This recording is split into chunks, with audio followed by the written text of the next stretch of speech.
پورا پاکستان پریشان ہے, اللہ پاک ملک کے حالات ٹھیک کرے. آمین. مہنگائی پہ کوئی میسج دے کے چلے جائیں, میں صبر آ جائے. نہیں, مہنگائی پہ صبر آئے گا نہیں. اچھا میں دیکھیں, ہمارا جو پڑھا لکھا طبقہ ہے نا وہ پاکستان سے بھاگنے کی سوچ رہا ہے. اب ہمیں یہ سوچنا ہوگا کہ جو حکمران ہے وہ کچھ کیوں نہیں سوچ رہے.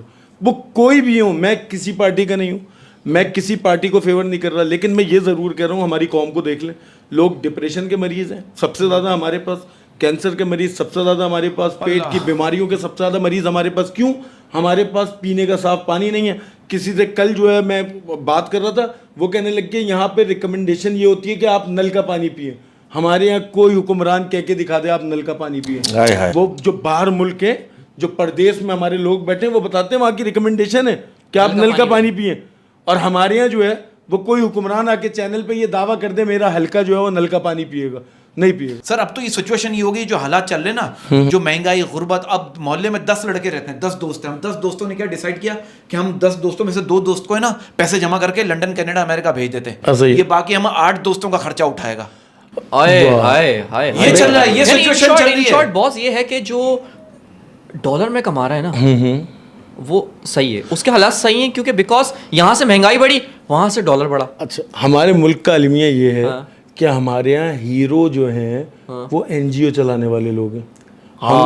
ہم ایدی صاحب کو یاد رکھے ہوئے, ہم چیپا صاحب کو یاد رکھے ہوئے, ہم جو ہے وہ ظفر عباس کو یاد رکھے ہوئے, انصار بڑنی صاحب کو ہم نے یاد رکھا ہوا ہے, ہم نے ان ناموں کو یاد رکھا ہوا ہے. اس کا مطلب آپ سوچیں کہ ہمارے لیے ہماری آسی انہی لوگوں پہ.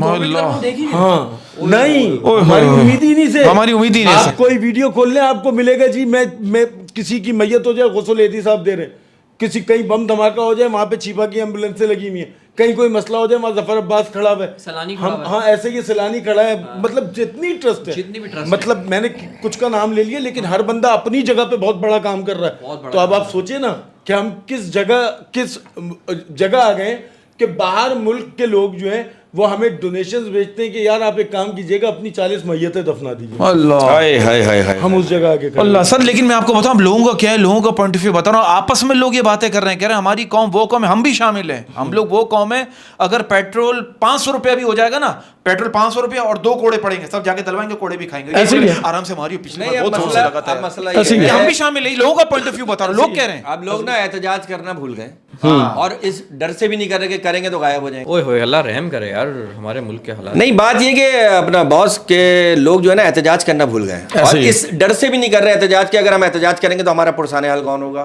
آپ سمجھدار ہیں, بالکل سمجھ, اب والی بات ہی نہیں ہے. اب کیا کہاں تک احتجاج کریں, بیچاری خواتین جا رہی ہیں, لڑ رہی ہیں, آفسوں میں بل اپنا صحیح کروا رہی ہیں, لیکن صحیح نہیں ہو رہا. جو بھیج دیا انہوں نے آپ نے وہی جمع کرانا. ہم جو ہے نا وہ جو ابھی احتجاج ہو رہا ہے وہ بھی غلط ہو رہا ہے, جو پہلے ہو رہا تھا وہ بھی غلط ہو رہا تھا. مفاد پہ احتجاج نہ کرو, ملک پہ کرو. ملک پہ یہ مصیبت ہے, ذاتی مفاد نہیں. میرے 4 نقطے, اس کے 4 نقطے, اس کے 4 نقطے, ہم ختم ہو گئے. واہ واہ واہ واہ واہ واہ واہ واہ. جانے سے پہلے کوئی شعر ہو جائے ذرا. میں محمد علی جناح صاحب قائد اعظم رحمۃ اللہ علیہ, ان کے لیے میں نے ایک شعر لکھا تھا کہ حالت زار دیکھتا ہوں تو یاد آتا ہے جناح, لوگوں کو بیزار دیکھتا ہوں تو یاد آتا ہے جناح, رشوت چوری لوٹ مار ہر جگہ پر, جب ایسا بازار دیکھتا ہوں تو یاد آتا ہے جناح, بنت ہوا کے لیے تو اس ملک کا فیصلہ ہوا, بنت ہوا کو شرمسار دیکھتا ہوں تو یاد آتا ہے جناح, اتحاد کی باتیں کرتے ہیں سبھی کے سب لیڈر, صبح سرخی یا غبار دیکھتا ہوں تو یاد آتا ہے جناح. احمد بھائی آخری شعر سنیے گا کہ یا اللہ اس ملک کو اتنی ترقی دے کہ سب خوشحال ہو جائے, آمین. لوگوں کو ذہنی بیمار دیکھتا ہوں تو یاد آتا ہے جناح. 3 دن تک پڑی رہی سرد خانے میں اس شخص کی لاش, واہ واہ, جو شخص گرمی سے مر گیا. ہائے ہائے ہائے.